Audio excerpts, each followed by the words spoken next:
खुश आदमी नई हिंदी कहानी।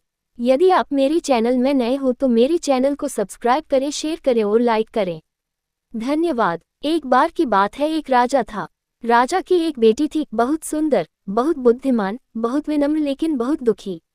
राजा ने वह सब कुछ किया जो उसे खुश करने के लिए वो कर सकता था या जितनी उसकी शक्ति थी, लेकिन उसका कोई फायदा नहीं हुआ। राजा ने उसके लिए सबसे सुंदर और सबसे कीमती पोशाकें खरीदी, लेकिन इससे भी मदद नहीं मिली। उन्होंने अपनी राजकुमारी के लिए विशेष रूप से संगमरमर और सोने का एक महल का निर्माण किया।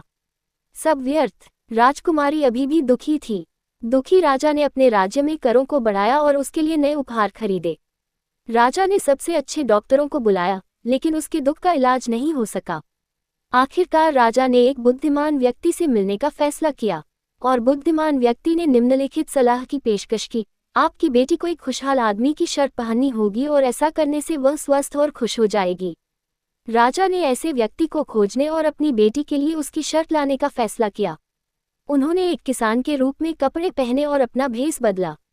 उन्होंने 1 हफ्ते, 1 महीने तक यात्रा की और फिर भी कोई नहीं मिला।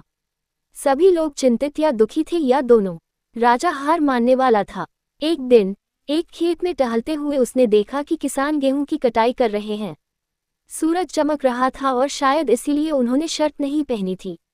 दोपहर करीब आ रही थी। युवा लोग सूर्य से बचने के लिए पेड़ की छाया में आए, पानी पिया और आराम किया। युवक बात कर रहे थे और जोर से हंस रहे थे। उनमें से एक विशेष रूप से खुश दिख रहा था। क्या तुम खुश हो? हाँ, मैं आपको मुमांगी कीमत दूंगा अगर आप मुझे अपनी शर्ट बेचो तो, राजा ने कहा। लेकिन मेरे पास शर्ट नहीं है, उस युवा ने कहा। हमारे राजा ने नए करों टैक्स की शुरुआत की तो मैंने अपनी आखिरी शर्ट बेच दी ताकि मैं वो के भर सकूं। मेरी शर्ट पर रखो और मेरे साथ आओ, राजा ने कहा। राजा ने अपनी बेटी की शादी उस युवक से कर दी। लेकिन यह अंत नहीं है। युवा जोड़े के 2 बच्चे हुए, खुशी और आनंद। दोस्तों, इस कहानी में हमें ये बताया गया है कि किसी को भी खुश और स्वस्थ रहने के लिए ज़्यादा महंगी चीज़ों या तोहफों की ज़रूरत नहीं है, बल्कि उसे ज़रूरत है आंतरिक संतोष की, यानी कि उसके पास जो भी है उसी में खुश रहने की।